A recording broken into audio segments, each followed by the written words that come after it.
우리 다 함께 사도신경 신앙 고백 드림으로 새벽 예배를 드리겠습니다. 나는 전능하신 아버지 하나님 천지의 창조주를 믿습니다. 나는 그의 유일하신 아들 우리 주 예수 그리스도를 믿습니다.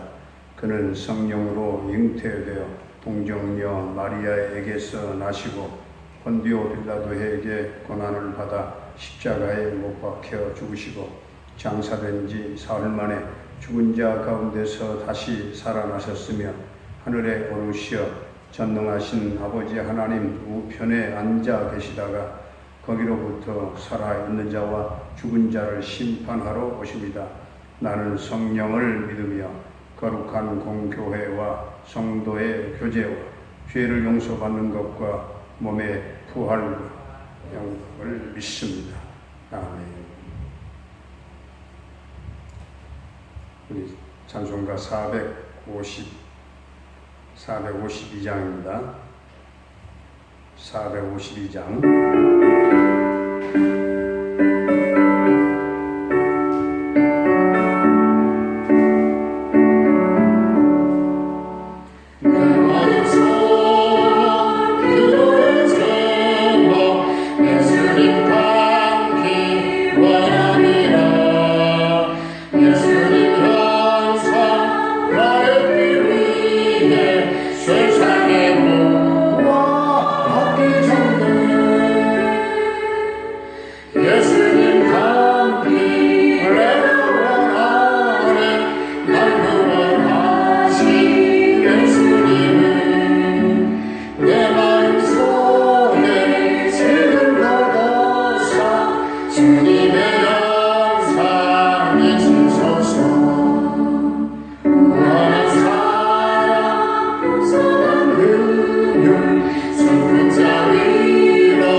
하나님의 말씀 마태복음 17장. 엿새 후에 예수께서 베드로와 야고보와 그 형제 요한을 데리시고 따로 높은 산에 올라가셨더니 그들 앞에서 변형되사 그 얼굴이 해같이 빛나며 옷이 빛과 같이 희어졌더라. 그때에 모세와 엘리야가 예수와 더불어 말하는 것이 그들에게 보이거늘 베드로가 예수께 여쭈어 이르되 주여 우리가 여기 있는 것이 좋사오니 만일 주께서 원하시면 내가 여기서 초막 셋을 짓되 하나는 주님을 위하여 하나는 모세를 위하여 하나는 엘리야를 위하여 하리이다. 말할 때에 호련히 빛난 구름이 그들을 덮으며 구름 속에서 소리가 나서 이르시되 이는 내 사랑하는 아들이요 내 기뻐하는 자니 너희는 그의 말을 들으라 하시는지라.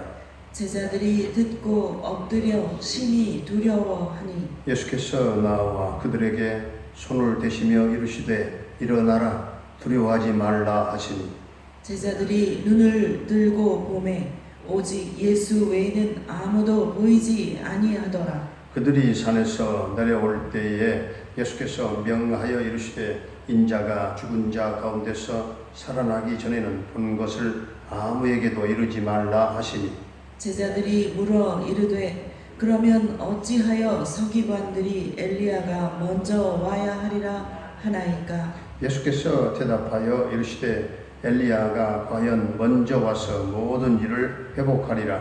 내가 너희에게 말하노니 엘리야가 이미 왔으되 사람들이 알지 못하고 임의로 대우하였도다. 인자도 이와 같이 그들에게 고난을 받으리라 하시니 그제서야 제자들이 예수께서 말씀하신 것이 세례 요한인 줄을 깨달으니라. 그들이 무리에게 이르매 한 사람이 예수께 와서 꿇어 엎드려 이르되 주여 내 아들을 불쌍히 여기소서.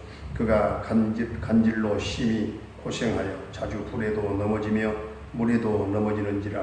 내가 주의 제자들에게 데리고 왔으나 능히 고치지 못하더이다. 예수께서 대답하여 이르시되 믿음이 없고 패역한 세대여 내가 얼마나 너희와 함께 있으며 얼마나 너희에게 참으리요 그를 이리로 데려오라 하시니라.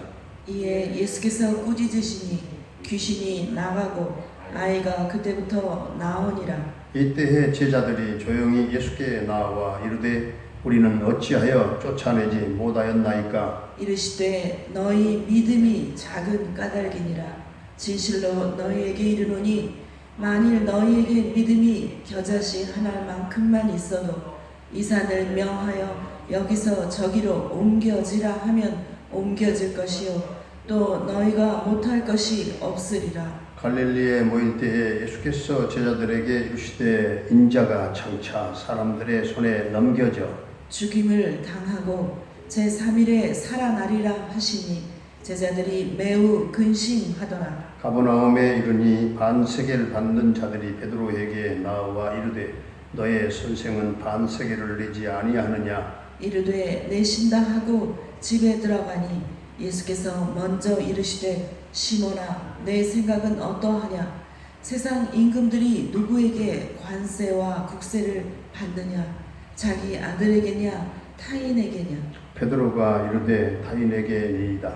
예수께서 이르시되 그렇다면 아들들은 세를 면하리라.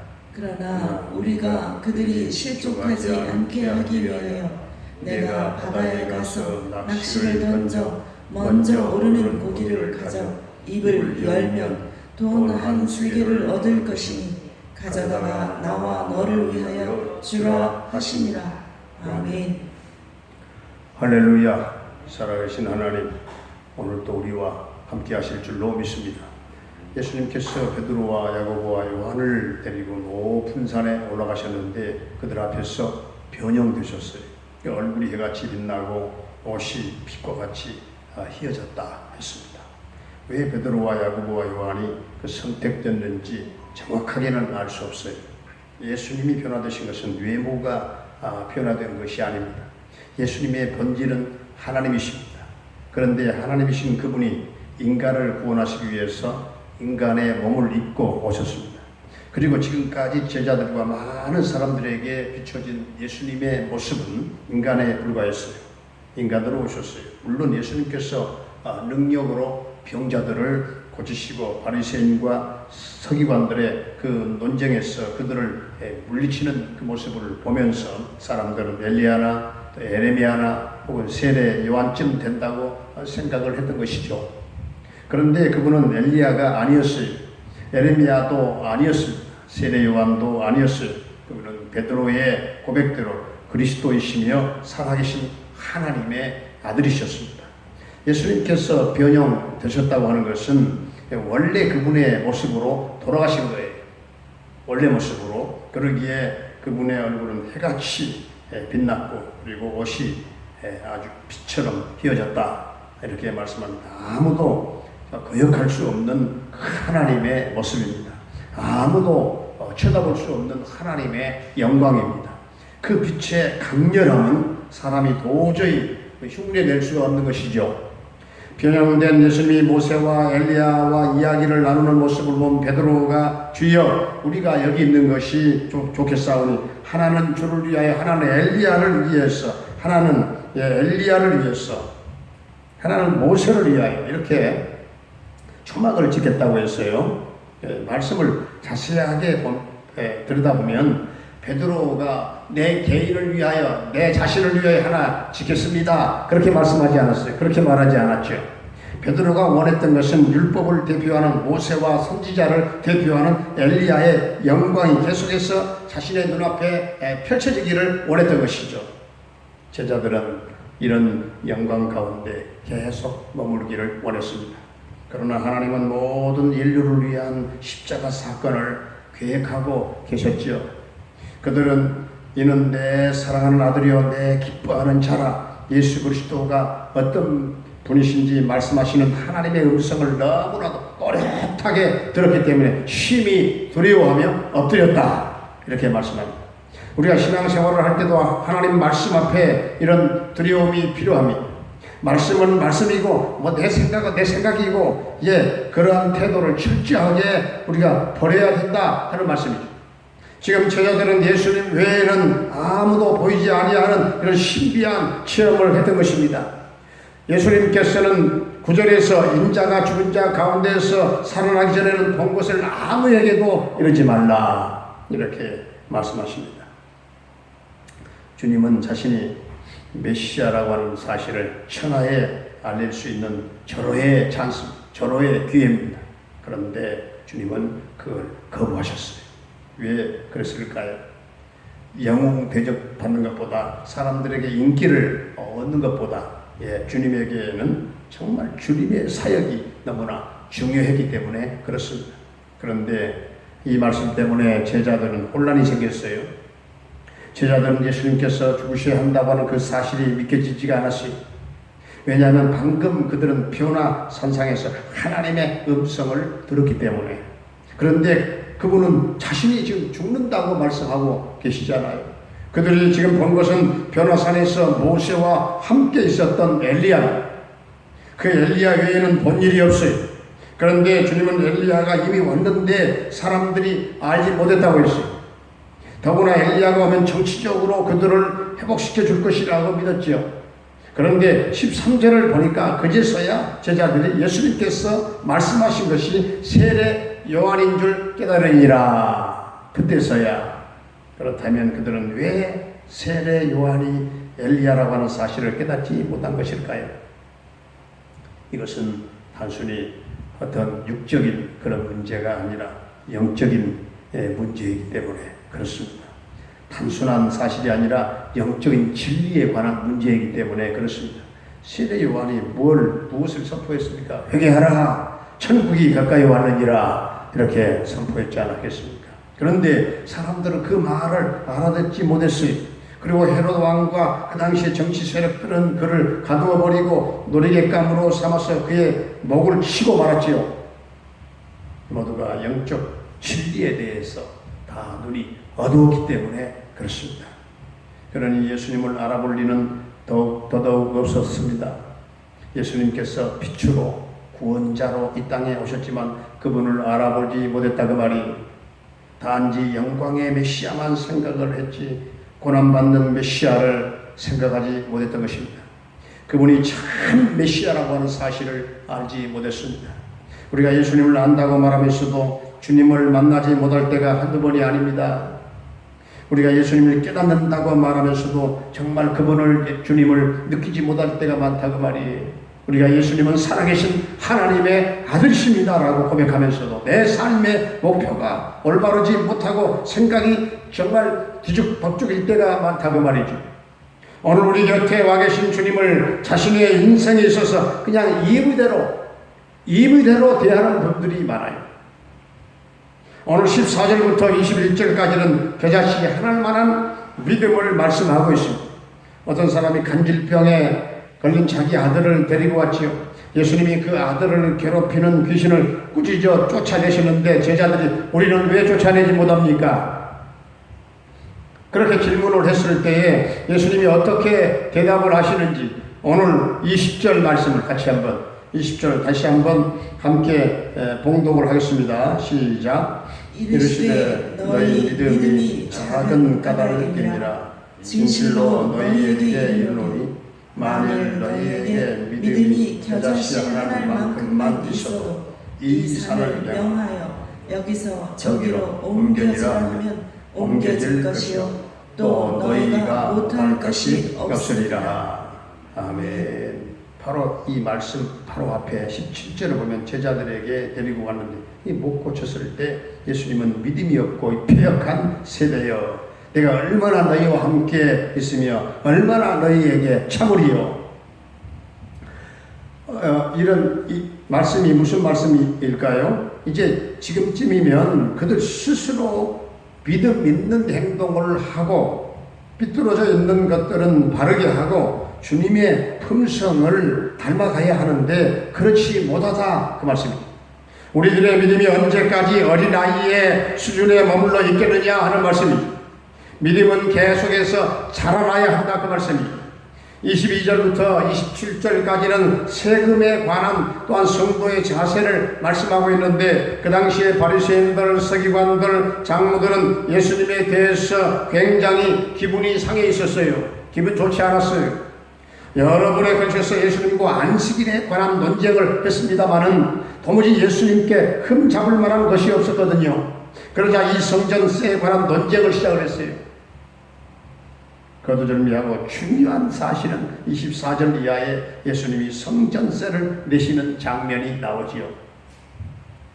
사실 예수님은 이 성전세를 내야 할 필요가 있을까요? 없을까요? 예수님은 성전세를 내야 될 필요가 없는 분이에요. 왜냐하면 이 성전세는 하나님께 바치는 세금이잖아요. 그런데 우리 예수님은 하나님의 아들이시기 때문에 하나님의 본체를 가지신 하나님이잖아요.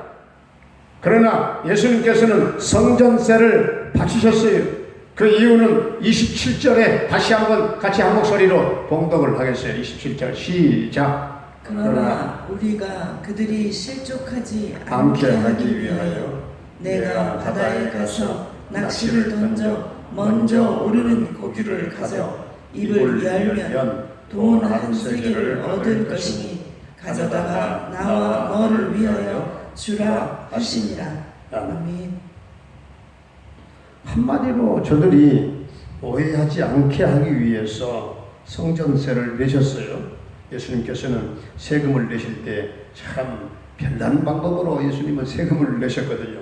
예수님은 베드로로 하여금 어떻게 했어요? 낚시질을 하게 해가지고 제일 먼저 잡아들인 고기의 입에서 한 세겔을 가져다가 예수님과 시몬 베드로의 성전세를 내도록 했다는 사실입니다. 네, 우리 예수 믿는 사람은요, 세상 법도 지켜야 되고요, 교회 법도 지켜야 되고요, 말씀의 법도 지키며 살아야 하는 줄로 믿습니다.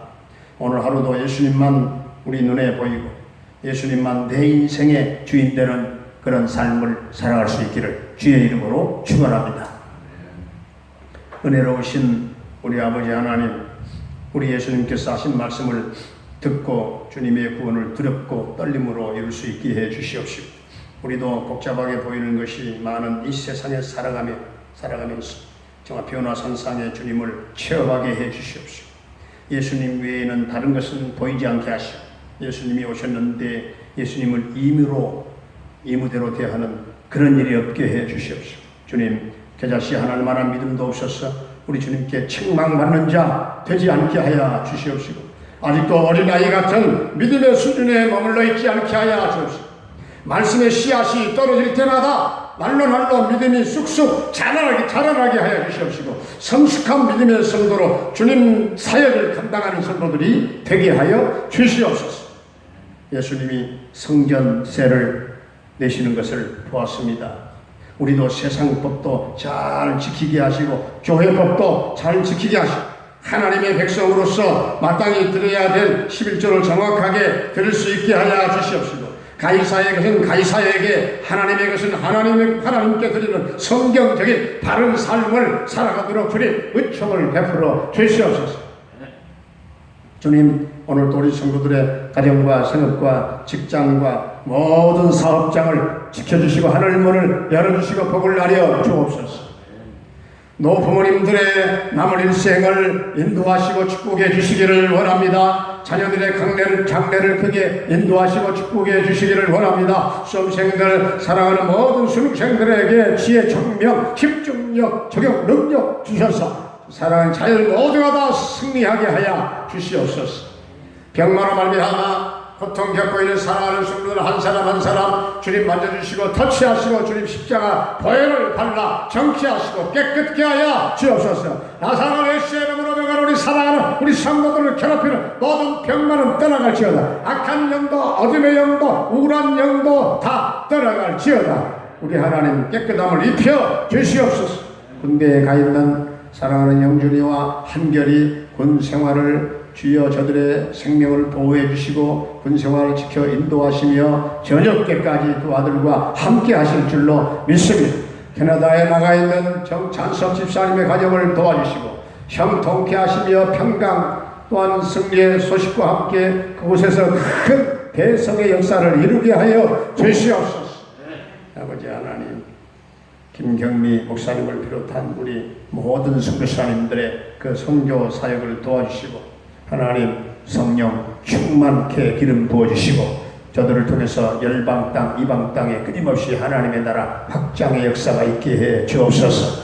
오늘도 이 나라 이 민족을 하나님 긍휼히 여겨주시고 하나님 장마로 홍수로 여러 모든 지역마다 침수가 일어나고 어려움을 당하고 있는데 이 어려움을 하루속히 극복하게 하여 주시옵시고 장마의 전선이 썩 물러가게 하여 주옵소서. 주님, 오늘도 이 나라 이 민족 북한 선교에 꿈꾸는 이 백성들의 기도를 들어주시고 그 기도가 하나님께 또 중보기도 상달되어 응답되고 하나님의 나라가 이 땅 위에 이루어지며 북녘 땅의 교회가 세워지며 남북 평화 통일을 앞당겨 이루어지는 역사가 주님 있게 하여 주옵소서. 주여 이 민족 경제가 회복되게 하시고 정치, 문화, 교육, 사회 이 역사가 바로 되게 하여 주옵소서. 오늘 어디에 있든지 간에 동명 가족들의 삶을 주님 보장하시고 인도하시고 우리 하나님 함께 하실 줄로 믿사옵고 예수님의 이름으로 감사하며 축복하며 기도하옵나이다. 아멘. 하늘에 계신 우리 아버지의 이름을 거룩하게 하시며 아버지의 나라가 오게 하시며 아버지의 뜻이 하늘에서와 같이 땅에서도 이루어지게 하소서. 오늘 우리에게 일용할 양식을 주시고 우리가 우리에게 잘못한 사람을 용서하여 준 것 같이 우리 죄를 용서하여 주시고 우리를 시험에 빠지지 않게 하시고 악에서 구하소서. 나라와 권능과 영광이 영원히 아버지의 것입니다. 아멘.